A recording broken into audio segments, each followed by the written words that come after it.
had, not just from me, but from everyone. And I think, we're just doing everything we can to, learn from that stuff and, apply it to this week and, just really clean up those mistakes and, whatever went good for us, we're going to build on it.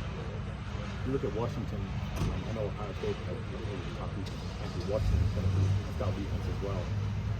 You guys look at this as another challenge for the offense to really try to maybe, get something rolling?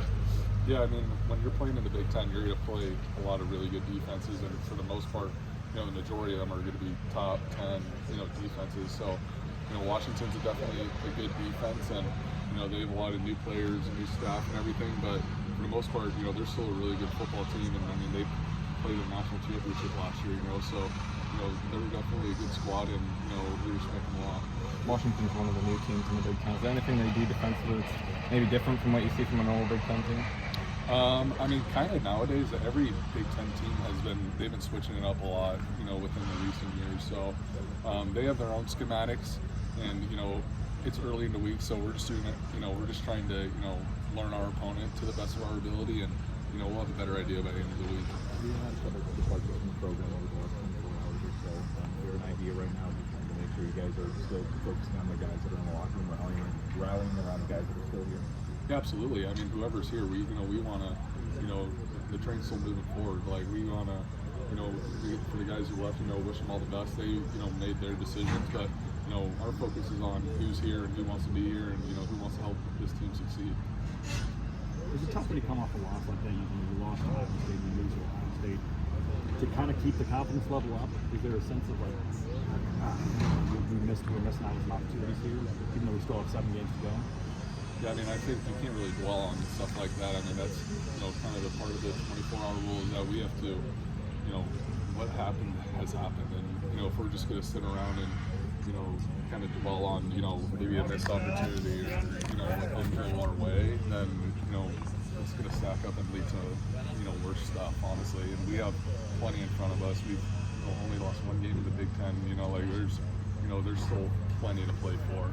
And, it starts with bouncing back this week. You were mentioning some good and some bad. What were kind of some of the good takeaways? It seemed like you had some good momentum going in the first half there. Yeah, I mean, overall, like in the first half, there was a couple hiccups, but I mean, we were able to move the ball pretty well, and I think, stringing some of those plays together is going to be good for us. I mean, they're a really good defense, and for us to show that we can move the ball, I think a lot of it was our third down efficiency was really good, and when we were even like our passing efficiency was pretty solid. So I think those were some really good takeaways, and I think overall just like the maturity and some of the stuff that we were able to find in the passing game, with our receivers, those were some good signs.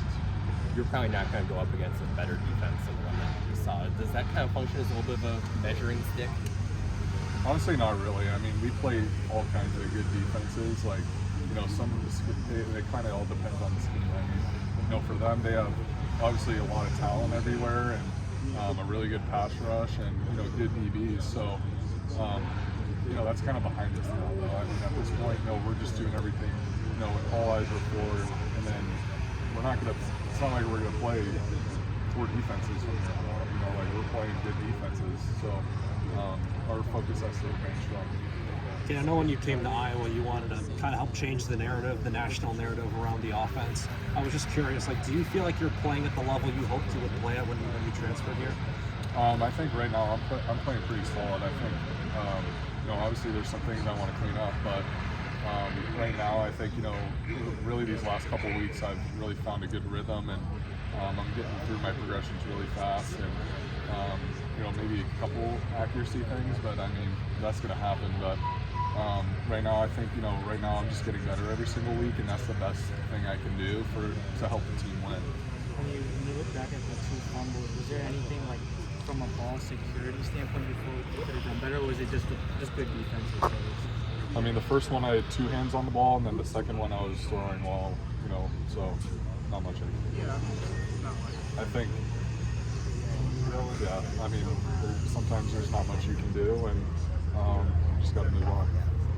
What kind of stood out to you the most from your time with Caleb Brown? Caleb Brown? I mean, he was just a really good dude to me. I think, he obviously has a lot of talent. And, wherever he decides to go, I really just wish him the best. seems like this is the new norm now, where this isn't going to be out of the ordinary. I guess I said the same thing there, though. But with the transfer portal, you guys are you getting used to this type of stuff, where guys come and go? Well, you came and went. Yeah, I mean, kind of the transfer portal is just something that is a part of our day and age, and I think it's a good thing and a bad thing too.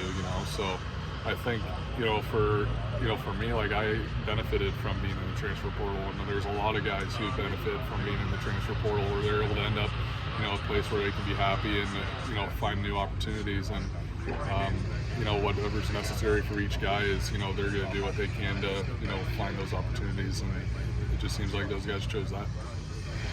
There's been some talk nationally in terms of taking out the 4 game rule and just giving everybody 5 years. Is that something that you would be in favor of? Or? Taking out the 4 game redshirt rule?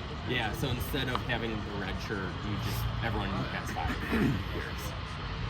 That'd be interesting. Yeah, I mean, I'd be cool with that. I mean, for the most part, really ever since COVID, I feel like the average player in college football is pretty old, and I'm one of them. Who had an opportunity to, even battling through a couple injuries, I still had an opportunity to play. And I mean, just for the most part, a lot of teams are returning starters, and then it's keeping guys in college and longer with NIL too. So, I think. Honestly, I don't think it would make a dramatic change as far as college football, because for the most part, the guys who are starting as true freshmen are probably the guys who are going to be out in less than 5 years anyways. So, yeah, that'd be a cool rule. I think you were like 10 or 12 for your out of your first football national against Ohio State. What about that stretch felt good? I think that's when I'm able to, complete, the passes at a high rate like that, it's good for, our team and for, us moving the ball. And just the more that, we're able to string those together, it's just the better for our team, honestly. You play a position that everybody feels like they know, and they have opinions. Yep. And there are opinions out there right now, as you would imagine, after Saturday about you. Do you stay away from any of the noise outside, and how do you do that? I stay away from the majority of that noise, and it's kind of like a lot of people, everyone's going to say something about the quarterback play, or the quarterbacks probably have it the worst. And that's just, that just comes with the position, and that's anticipated by any, Power 5 or any quarterback. Criticism is going to come with the job, and we know what's going on inside the building. We know the reads, we know the progressions, we know the routes, we know we know what the true evaluation of it is, and that's the only thing I'm worried about. When you're looking back, as you're watching a film, what are the things that you're looking for in terms of, okay, I did this well, or what things do you watch? Yeah, I think whether it's practice or a game, you're kind of evaluating the same things, whether that's footwork, timing, decision, location. That's kind of the majority of what comes into the evaluation process for a quarterback. Also situational awareness can be a thing, and there's a lot of different ways to evaluate, but for the most part, we're still being evaluated in a run game too, whether it's footwork, fake, and then there's all kinds of stuff that we work on besides just throwing the football. So we get grades, and then but also as a quarterback, you're just doing everything you can to put the team in the best position to win, and that's what at the end of the day, that's what we're most worried about. Can you maybe describe, just in a single play, what are all the things that you have to take into account that maybe someone watching from afar doesn't see everything that you have to be thinking about, and just how complex it is? Yeah. So the very first thing that happens is I get the play call, then I have to read the play call. I have to not just worry about what I have to do on the play, what footwork I have to do, what location of the field I have to be looking at, what defense I'm anticipating. I have to know the down and distance. I have to know exactly what everyone else on the field is doing. I have to know what the O-line is pointed to in terms of my protection. If it's a run play, I have to know where the rotations of the safety are. What, are we in the right run play? But if it's a pass play, the protection, and then that's all before we've even motioned. Then it's motion, then it's post, and then all at the same time. There's a clock coming, you know, there's a clock, there's down and distance, there's an overall play clock, overall game clock. So there's a million different things that are going through our mind that I have to process very quickly. And that's a part of playing quarterback. And, you know, it takes reps, it takes time, and it takes experience to be able to get a good grasp of all those things. And the Leicester offense is obviously extremely complicated. NFL offense. So how have you seen that progress, I guess, even with losses? Like, where are you seeing progression? And how you knew it was going to be a complex journey, right? Yeah. I mean, I think really it's just, I feel like, you know, a lot of the guys are starting to really understand what we're doing, not just not how to do it, but like why we're doing it is like a really big part of, you know, because in a complex system, a lot of things are conceptual. So, you know, whether it's the run game and how that feeds into pass plays, or, you know, play action, and how everything's kind of built around itself.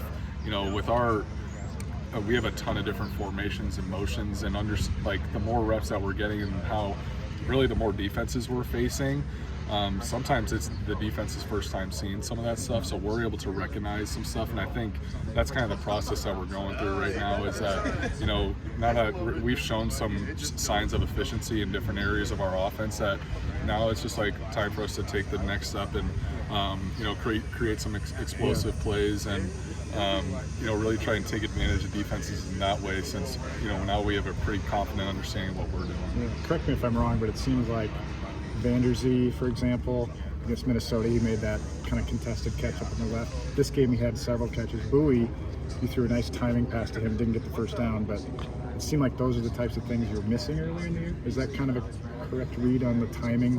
I think a little bit, and like I think it's kind of like our understanding of the coverages that we're getting on those particular plays, and how, you know, routes, timing, depths, and all can vary based on situations like that. And I think, you know, we're all aware of, like, a lot more aware now in this sense that, you know, from not just like the quarterback standpoint, but from all the other skill positions, is that understanding, like, when am I, you know, like Bowie, like, when am I going to be looking towards him on this particular play, and, or, you know, whether it's, you know, whatever the coverage is, and kind of that's the learning curve that we're going through.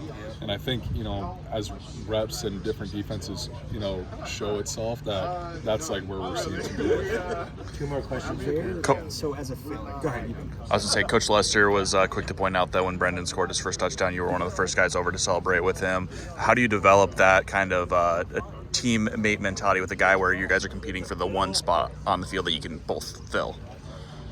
Yeah, I mean, I think, I don't know if it's, you know, like you know, we were competing a lot in camp, but now it's more about, you know, like, now it's about scoring points. So whatever happens, you know, whether the coach, you know, the coaches think that it's best for him to be in, like, on the red zone like that, for example, you know, at the end of the day, like, you know, I was still out there for the entire drive. So, like, when I'm out there, it's my job to move the offense all the way down the field. And then, you know, once we get down there, if they want to help, you know, with the run game, or to put Solly in for different situations, you know, that's the, you know, that's the coach's decision. But at the end of the day, all I care about is winning.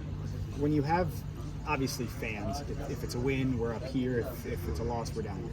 But as players, you want, I'm assuming you want to keep growing this way, despite if a loss brings you here. Basically, what do you see as your responsibility as a quarterback and a leader, as keeping your team on that upward growth mindset, that growth track? And what are some examples of things you do say to younger guys to keep them on that mindset? Yeah, I mean, I think it can't even, it's not even just younger guys. I mean, it's about kind of like the whole team perspective on, and I think Coach Ferentz does a really good job of that, but I also think that's a job, you know, for the captains and for the other leaders on this team, is, you know, we have to consistently be getting better. And for us to, you know, to let outcomes determine our mindset, to determine, you know, our approach, we're not going to be getting better, because then we're choosing not to get better a certain day, and we're letting the outcome determine, you know, whether we get better or not. That shouldn't be the case. We should be continuously trying to get better, because that's the only way that, you know, we're going to see success.